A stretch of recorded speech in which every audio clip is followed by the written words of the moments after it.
Good morning. Thank you for having us. We're all very pleased to be able to talk to you about a topic that we know is of great importance, and we want to share some thoughts and perspectives for you from a macro perspective, as well as from the perspective of some of your key markets in which you operate. Today, our focus is on how do we measure success? What role does sustainability play in the marketplace? And our panel of experts this morning will explore key questions, examining if sustainability is a real market driver or the next fad to come down the pike. We're going to start with the perspective of Wall Street. And from that perspective, many of you are quite familiar with the terms of SRI, socially responsible investing.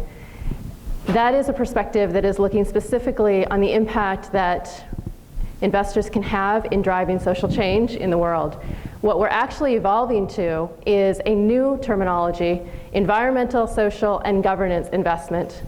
This investment is taking precedence because it's recognizing the real drivers of growth and value and profitability with respect to sustainability initiatives incorporated in global organizations. Over 800 global corporations with over 200 trillion in assets are following this methodology of investing. These principles that they follow are based upon the UN Principles for Responsible Investment.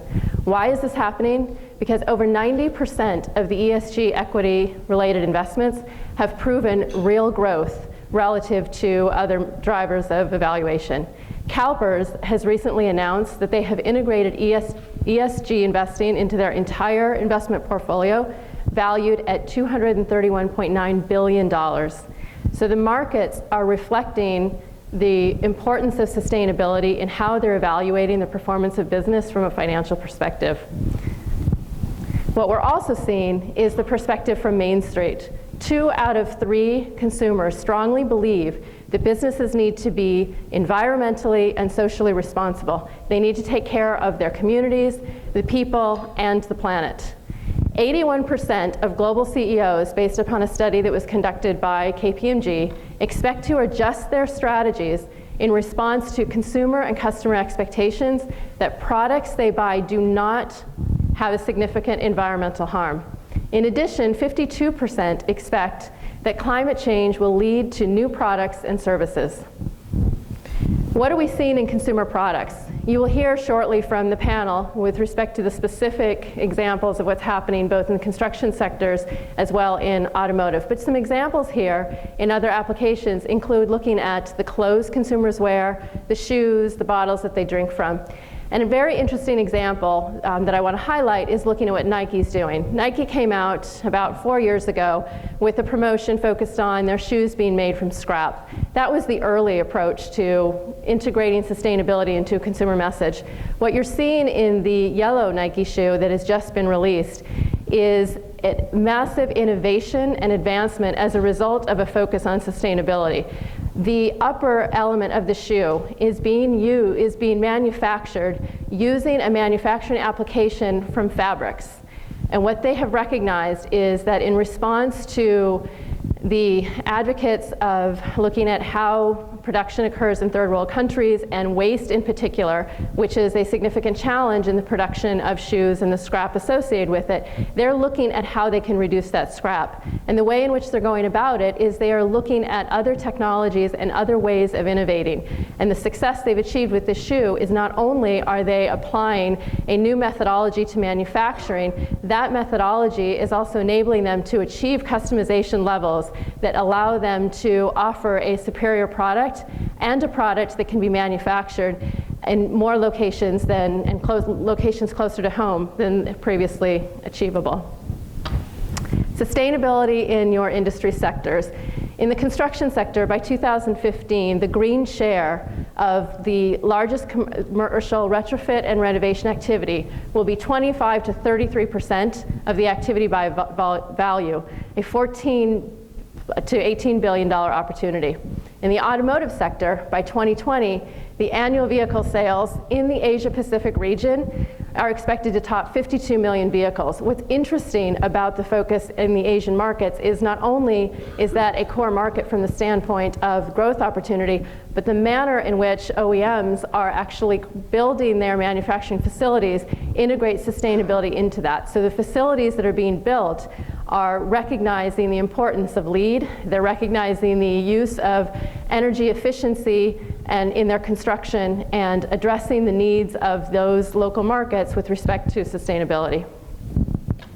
In the work that we have done with the Steel Recycling Institute in really understanding the importance of sustainability amongst your core customers, what we have found is that sustainability is now a key purchase decision driver. It follows very closely to the core drivers of price and value and performance. But amongst your construction, automotive, and packaging sectors, it is a key driver of performance and provides an opportunity to deliver enhanced value to your core customers.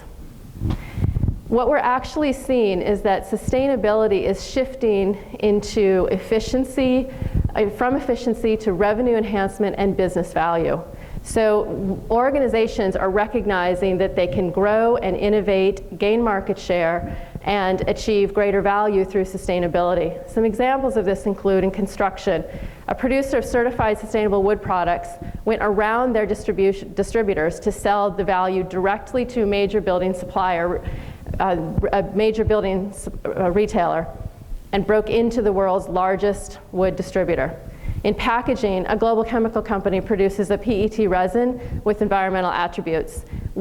Despite the lack of interest from bottle manufacturers, they went directly to the larger grocery chain, which led to ultimately driving sales with the bottle makers themselves. In automotive, an automobile manufacturer was consistently purchasing too much paint from their global chemical supplier, resulting in excess waste. Working together, they actually changed the business model. So the auto manufacturer now pays the chemical company to paint the cars, which reduces the amount of paint used and is a more efficient business process. So what we're seeing is that sustainability is moving beyond the notion of what are we doing to improve our internal operations, but how are we in fact actually changing the way in which we do business? How is innovation being able to drive business forward as a result of what the impact of sustainability is? Our panel members today will share some specific examples of how sustainability is driving growth in their sectors. Anica will talk about sustainability driving growth by supporting design and longevity. Mark will speak to sustainable materials management, including regenerative design and systems with the ability to absorb environmental impacts. And Mary Beth will talk about sustainability to meet consumer needs and regulatory requirements, specifically addressing lightweighting, quality, and performance. And with that, I'd like to introduce Mary Beth. Thank you very much. Thanks.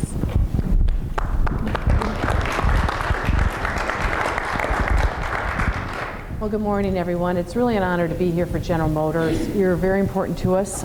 What you produce for us and how you produce it and the efficiencies that you've made in your business has helped us with our bottom line as well.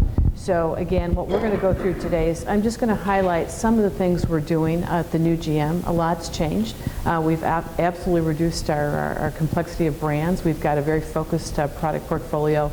And at the same time, we're looking globally at our sustainable footprint as we look to our manufacturing facilities. So I'll talk to some of the highlights, and I certainly look forward to your questions as well. Let's see, hopefully I'll get this going here. Is there a trick with it? Right and left.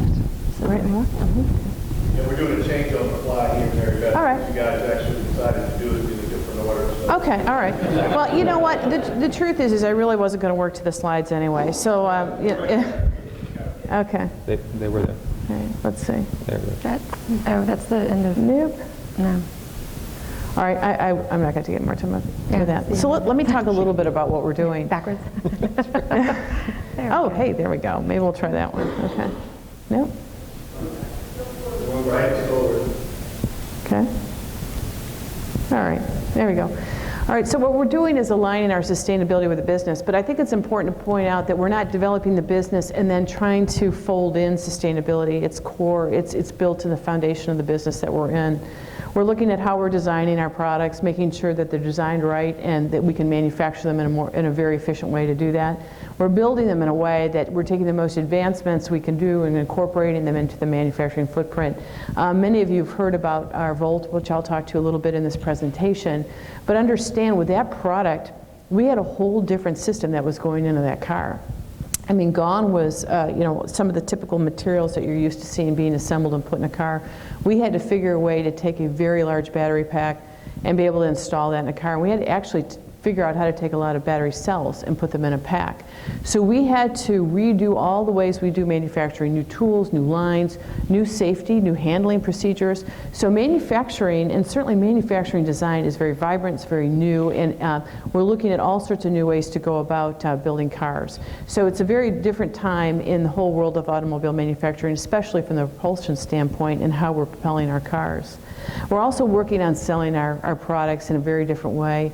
Obviously, we have a much more managed footprint with our dealer network. We really had to get right sized to have a good network of dealers in the right places so that we didn't have overcapacity or too much crossover and have certain dealers languishing because sales were not enough for a certain market. So now we have a really good set of dealers, dealer metrics, dealer floor plans, a lot of sustainability being built into those plans as well. They are the ambassadors for our products. And so when you take this all together, what you get is a really good lean machine that's really fighting to build the right products that you desire that are also sustainable. And again, at the end of the day, we have to take the earnings that we're beginning to get back and we have to reinvest them into our business and ensure that we have enough capital on hand to continue to invest in new technologies. So with that, I'll take you through a couple other interesting things that have changed. One of the things we're trying to do is be a lot more transparent on our labeling. This is a very complex chart, no need to read it, but as you go and you begin to buy some of our new products, you're going to see this label in addition to the typical fuel economy label on the car. It tells you a lot about where your car was built, what the facility was doing from a sustainability footprint, the types of materials that are recycled in the car, and the overall fuel economy. So you're getting the full story, the complete story. And again, we think this is important, and as mentioned in the earlier presentations, consumers are asking for such information. So I'm going to talk a little bit about CAFE, and then I have some charts on steel and material, and I was strongly encouraged to kind of push through that, which I think is a good idea. I think you've covered it adequately here in the last 3 days. But one of the guiding principles for our company right now is trying to meet the federal fuel economy in the U.S. and, of course, fuel economy standards around the world. They are arduous, they are tough, and they're going to be hard to achieve. We can continue to work on vehicle efficiency through propulsion and other methods, lightweighting, better aero design, but there comes a point where you can only put so much of that in the car and gains of 20–30% of fuel economy, and then you've really got to switch to electrons or something else. When I say electrons, I mean both battery and fuel cells. They're pretty expensive. They're expensive now because they're new. We don't have an adequate supply base in the world, and we need to develop that. So we're at this point now where we're really driven by ensuring we can meet these standards, and that absolutely has an effect on your industry. We absolutely need your steel. We need it to be lightweight. We need it to be competitively priced. So here I'm going to skip through because you have talked through this quite a bit this week, but you know this better than I do. We're changing. We're obviously using a lot more lightweight materials. We are looking very hard at composites. They are tough to deal with. As you know, formability, also repair, and the inability for those materials to heal after a crash are an issue as well. So what we're trying to do is figure out how to lightweight that vehicle, how to propel it affordably, and also meet these fuel economy standards, which is our marching orders, and you are part of that process in helping us do that. So with that, what I want to do, I want to focus on this chart because this kind of represents where we're heading. This is a beautiful new Cadillac that's coming out. It's a world-class car, and it is one of the lightest weight vehicles we've ever made, and frankly, it's one of the most lightweight vehicles we've ever had in this segment. So I think it's important to see that we are actually producing and we're doing what we're saying. In addition to that, I think there's some very interesting statistics. I have quite a few up here. I promise I won't put you to sleep with them, but I think it's important to point out some things you may not know about us. With our facilities around the world, we now have a total of 99 facilities that are landfill free. So imagine thousands and thousands of parts coming into an assembly, being fully assembled, and no waste after that. I mean, that is really stunning. And this is around the world. This isn't only just in the US. We have the same standards in Shanghai or in Europe or anywhere else. So it isn't sort of a North American approach, it's global. We're reducing the amount of things we're using too. In particular, I'll talk a little bit about the water and energy use. But it's safe to say on average, we're down by nearly 30% water use and electricity use, et cetera, all around our plants. And again, we're setting some pretty tough metrics for ourselves, and we're actually achieving them. And I think that's important. We're also using a lot more renewables at our facilities. We are the second largest user of landfill gases in the United States. And that's a lot. Of course, we have a large footprint, but I mean, that's sizable, and that's a way of saving energy for everyone.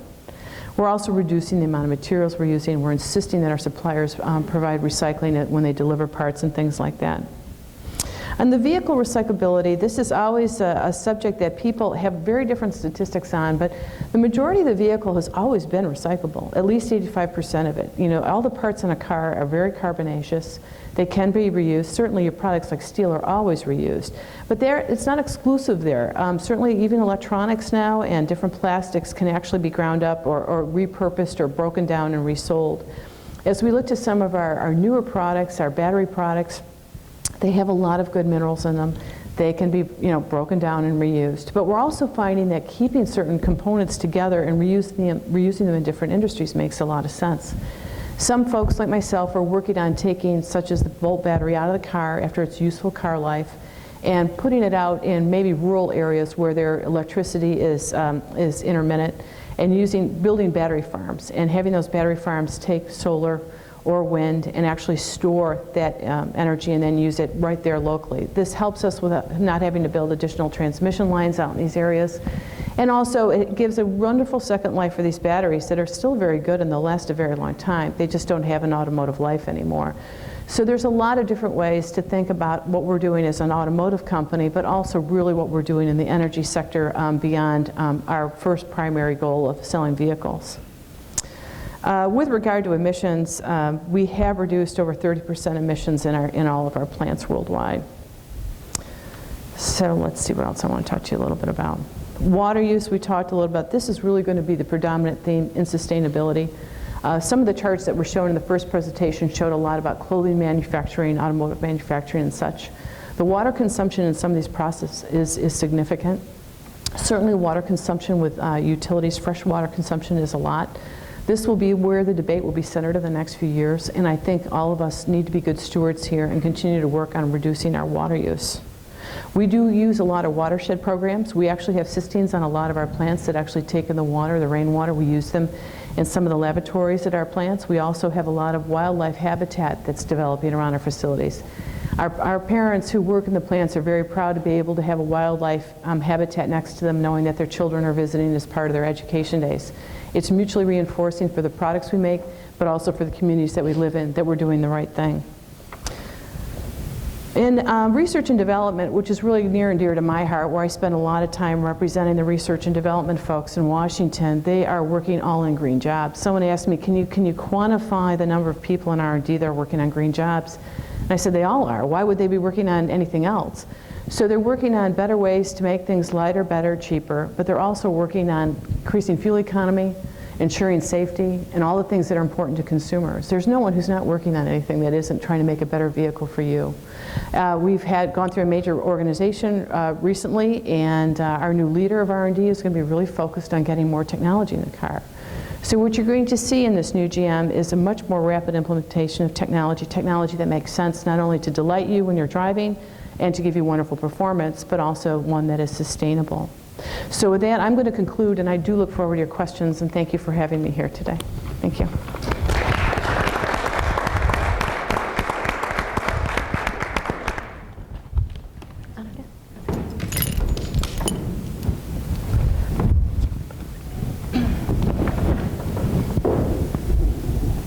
Thank you.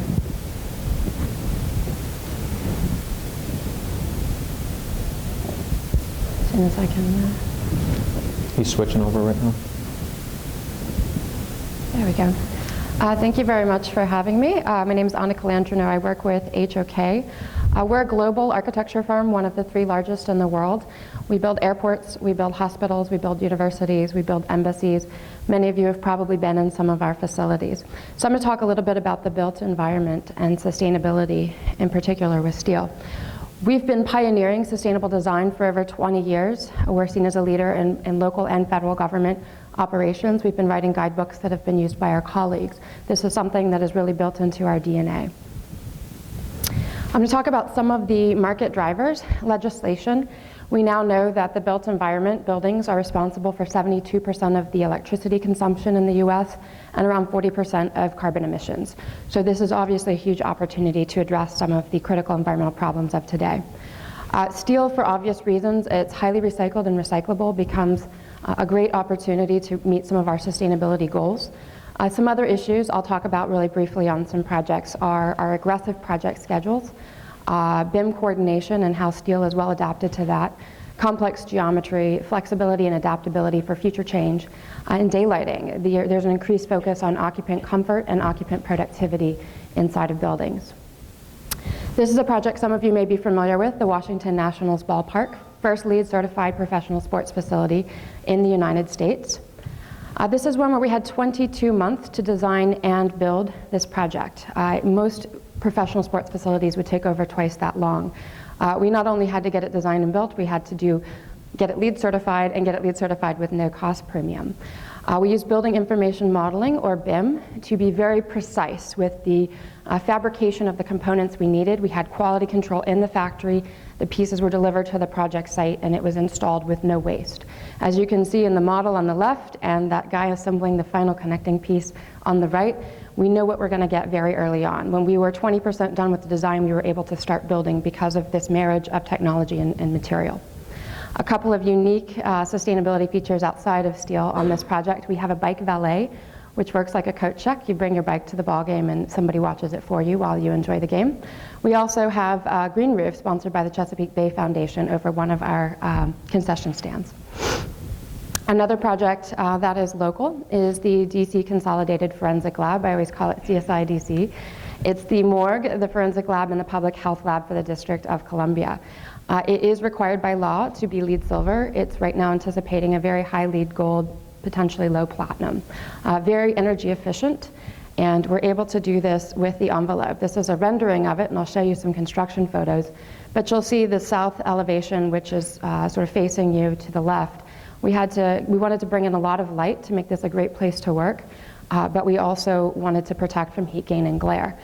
Another issue with laboratory design is flexibility. We don't know how science is changing. When HOK first worked on the Quantico lab several years ago, fingerprinting was the cutting edge of science.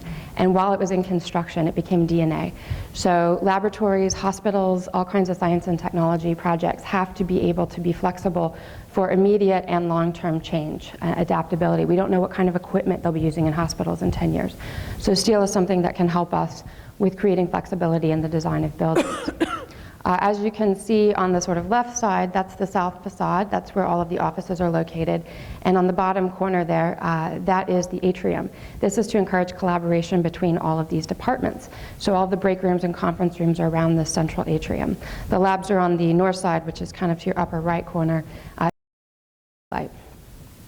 Here's a quick snapshot of those elevations, and the east and west are very close because the sun angle is hard to control from those angles. This is it in construction. It'll be occupied in June. You can see the louver system to the left of this elevation, and then that atrium to the right. This is an automated louver, so what it does is it tracks the movement of the sun, and it's able to allow daylight and view in while blocking the heat gain and the glare. We did a lot of studying to make sure that we were designing this appropriately. As you can see, steel, the structural steel framework that holds this onto the building is very light and delicate, so we're able to get that daylight and view through what could have been a heavy and bulky structure. These are the louvers in a closed position as they would be for snow or ice conditions. And these are the 50% frit that are printed on the glass louvers to block that heat and glare.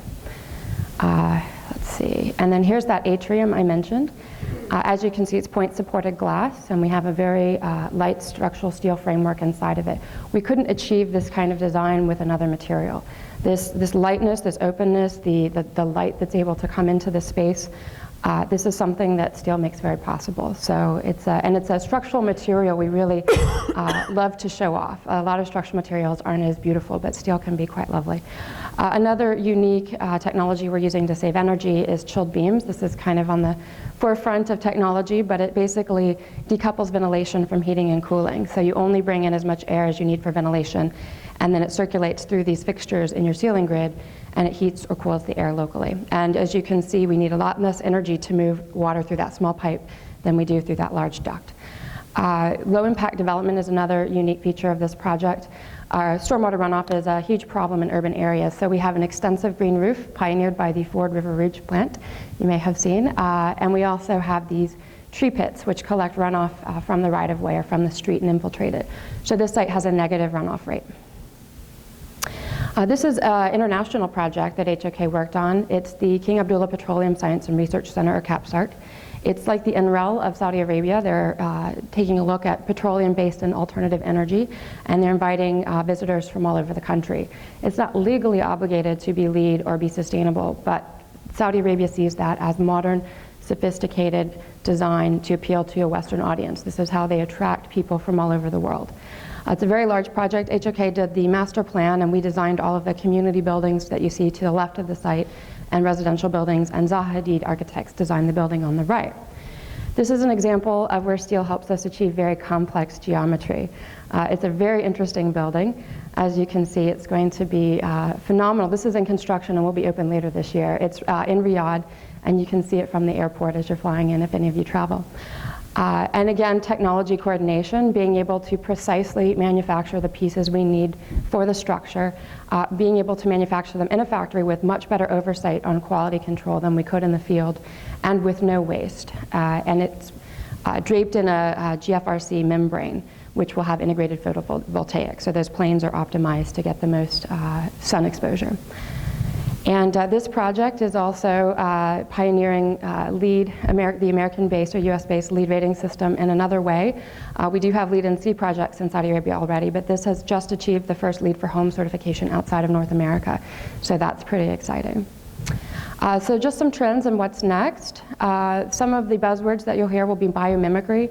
Certainly a lot of new materials out there in development. Existing buildings, we have billions of square feet of existing building stock that we need to be able to adapt and improve. Net zero buildings are really the next phase, and then there's something called the Living Building Challenge, which is based in LEED but starts to address net zero and regenerative buildings. So HOK has actually partnered with the Biomimicry Guild, and the Biomimicry Guild was established because nature has had millions of years to solve design problems, and often we can learn a lot by asking what the problem is and how nature solved it. An example is this building in South Korea, where we looked at a floor plate and how to reduce material so we could maximize our rentable square footage. And we were actually able to look at how the spine, the rotation of it, how it gets structural support in a very narrow column. And by just shifting the floor plates, they're identical floor plates, just shifting them, we were able to reduce the amount of material we needed and still get a very structurally stable building. Phase change materials, if you're not familiar with them, it's really a waxy type substance that absorbs heat and becomes liquid and releases heat and becomes solid again. And we're now starting to see it embedded in building products such as ceiling tiles, drywall, wall cavities, etc. And what's really interesting, I think, about this in steel is historically concrete had the benefit of structure and thermal mass. But with phase change materials, you can get thermal mass with a steel structure and not have to go with concrete. So it's this marriage of materials that can get you all of the performance with a much lighter footprint. So I'm going to move into a competition we won last year that was focused around net zero, an existing building challenge, and the living building challenge. This is a 1.2 million square foot federal building in California, Los Angeles. We were asked to make this net zero and living challenge equivalent. So as you can see, it's got very deep floor plates, it's got very long corridors, no daylight for most of the people in this building. One of my colleagues joked that you could see the curvature of the earth if you look down those corridors. It's very typical of federal buildings built in this era. And so we started to think about biomimicry, and we thought about, as simple as it could get, the cell. And we looked at an algae cell and how a cell worked. And algae became an intriguing idea because it's also on the frontier of renewable energy right now. And so we looked at how the cell was structured with the double membrane, the double wall. The mitochondria are these special places, and the Golgi apparatus were these voids. And so this was the partie, and then we developed it further into a building. And we basically created a second skin, steel structural system, just like we had the louvers on the DC Consolidated Lab. This is holding up a series of algae tubes that wrap the building and take that light and use it to make lipids, which are then turned into a biofuel. In addition to that, algae takes in carbon dioxide and releases oxygen, so this building works like a lung. It breathes and cleans the air in Los Angeles. And there's also integrated photovoltaics. We also were able to carve out these atria to bring daylight further into the space. We were able to use some of the technology I just mentioned, such as phase change materials, chilled beams, chilled slab, and energy recovery. We were able to bring in a much better quality of daylight and view into the workspace. And then we were able to take all of the existing energy loads, shrink them down, and then make that up with a combination of algae and solar power to get a net zero building, and one that regenerates oxygen. So there's just a few projects to show you what we're doing and what's on the forefront of sustainable design. That's great. Cool.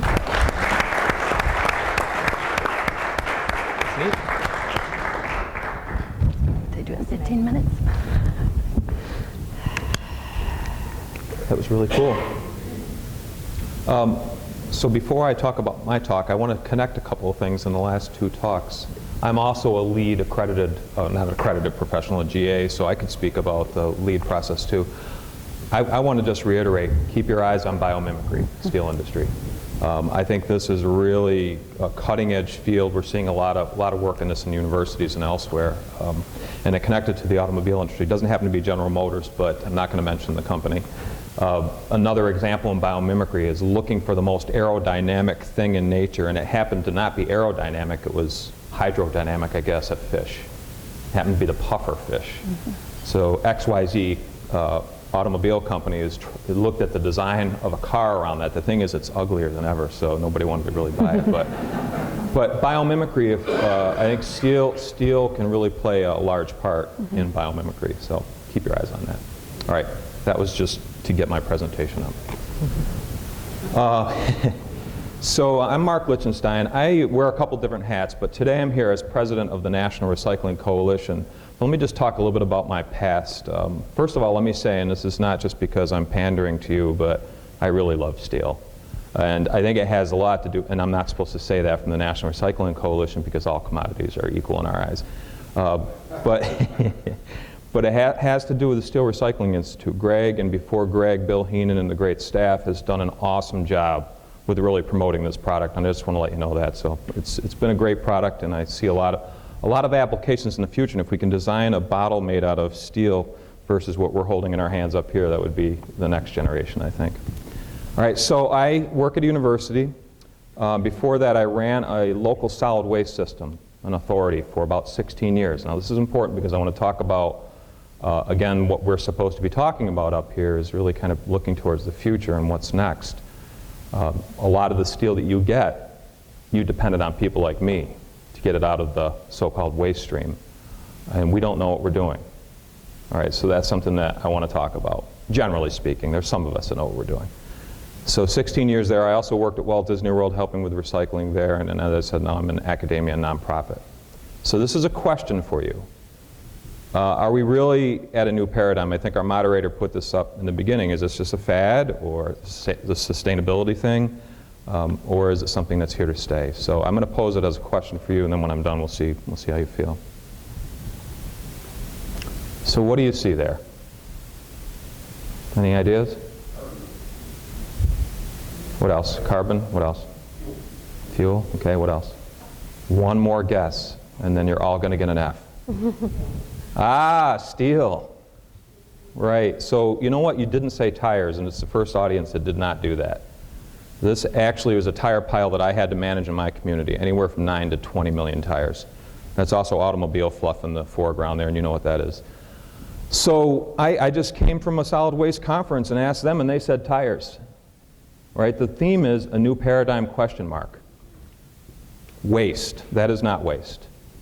All right, that's 2 gallons of oil per average size tire, some really good carbon black, rubber obviously, and then what you mostly are concerned about, really good steel. Why are we throwing that away? It doesn't make any sense, and this is still happening. So are we in a new paradigm? It's still a question. So currently this is the preferred mode, landfills, dumps. This is in the middle of San Juan, Puerto Rico, primo property, a landfill. And then, you know these, you've seen them all over. And I'm telling you, a lot of steel is still going into these. I ran a landfill.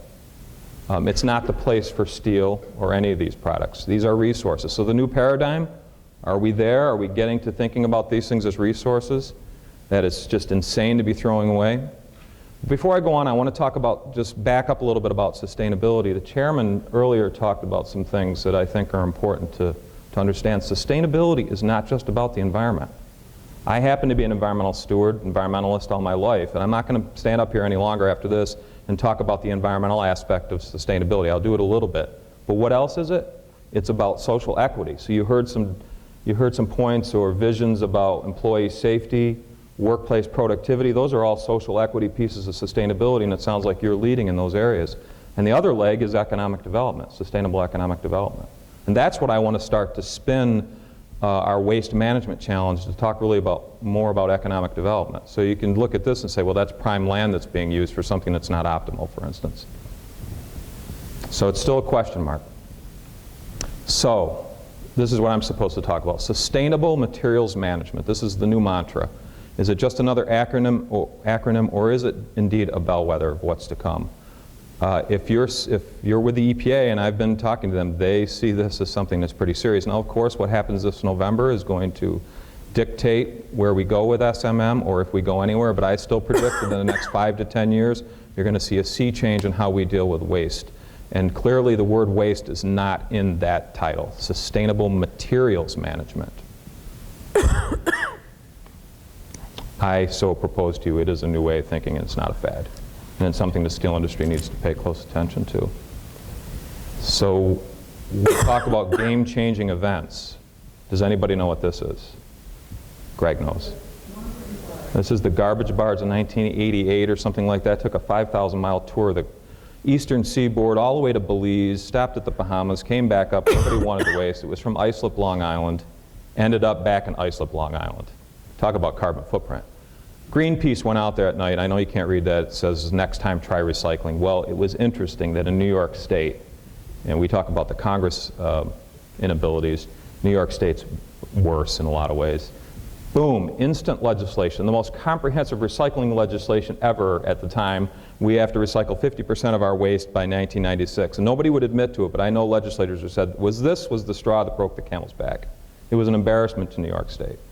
Everybody heard about this globally. It was a game-changing event. So I'm here to tell you that I think we're at a game-changing time again now. It's not necessarily going to be a barge, but it is this movement from, clearly there's environmental concerns. We heard some of it already, but it's really understanding the economics of the materials that we're throwing away and how we could put those back into our systems more effectively. So I'm going to end just by going through, I think there's 6 or 7 themes here. And then we really want to get to question and answers and some discussions. But sustainable materials management, I think there's like 15 components of it. And you can look it up, Google it or whatever. I mean, the EPA is taking this very seriously. They do want to reauthorize RCRA at some point if we can ever get to that point. Resource Conservation and Recovery Act, which really dictates how we manage waste. I again predict that that will be reauthorized in the next couple of years. But I just wanted to focus on a couple here. So make the business case first. That is one of the major proponents of sustainable materials management, that it's just a smart thing to do to recycle, to reuse, to compost, and even in many cases reduce the waste stream before we even talk about any other kind of management mode. Saves money, saves operating costs, and it'll also make money. You know that because steel has been leading this way for well over 100 years. The second is that we need to change attitudes. For instance, away. We throw things away. There is no such place. But I talk about it in a different way, the behavior of convenience. And this, I should have put a question mark here. Are we really going to change the behavior of convenience? We like things to be convenient. We like it to be easy. I was in New York City over the weekend in Central Park, really awesome 3 different bins that you could put your stuff in. Do you think people were using those bins correctly? I couldn't tell which was the recycling bins. I'm working in Puerto Rico and the Virgin Islands trying to start recycling from scratch. We have to start at the very basic with just stopping people from throwing their garbage out of their car windows in many cases. So are we going to be able to do this? This, I would say, is one of the biggest challenges, the behavior of convenience, and how are we going to change attitudes about this stuff. The next is looking upstream, more concern about upstream. Now there's 2 ways of looking at this. This could be looking at materials, making sure we understand how much waste is created from the virgin extraction part of our operations and how we manage that. But it's also about issues such as product stewardship and extended producer responsibility. And there's lots of work going on this, and frankly right now it's being driven by industry.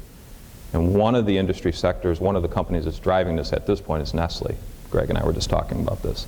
But you're definitely going to see some more movement. And I think you're going to see a move towards SMM is really going to be industry driven more than government driven in the short term. Eliminating the bad stuff. Now, I clearly am not going to define this for you. But this is another component of sustainable materials management. Looking at the products, the discard stream that we have, and saying that's bad, this is better.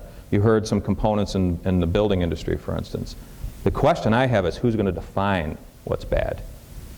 Don't leave it up to government. You need to be at the table making those decisions. And then associated with this is designing better stuff.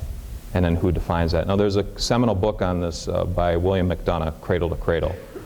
Talks about the design for recycling. You saw in the introduction I was going to talk about regenerative design. That's about making new materials that are easier to recycle. It's about making a jacket like this, but not combining a technical product with what we call a biological or organic product, because it's kind of hard to separate those materials. So steel is a technical product. When you start combining that with organics in a very integrated fashion, it'll be harder to separate those materials. You see companies leading the way like Herman Miller and others that get this. So designing better stuff is another theme that you need to watch for and how you can integrate with. And then this one, maybe the most controversial, is it's going to be driven by highest and best use of every product, analyzing every single discard and saying what's the highest and best use, or how do I deal with this? And that will in many ways be driven by life cycle analysis. Now, I'm going to steal a quote, I can't remember who it was from, but life cycle analysis, might have been somebody from the steel industry, said there's lies, there's damn lies, and then there's LCA. And that's because there's no level playing field right now with LCA. There's no uniform standards or protocol. But they will be, in my opinion, I still have a question mark, but they will be the guiding principles, I think, for moving forward with sustainable materials management. And then understanding, these are the last 2, understanding impacts throughout the supply chain.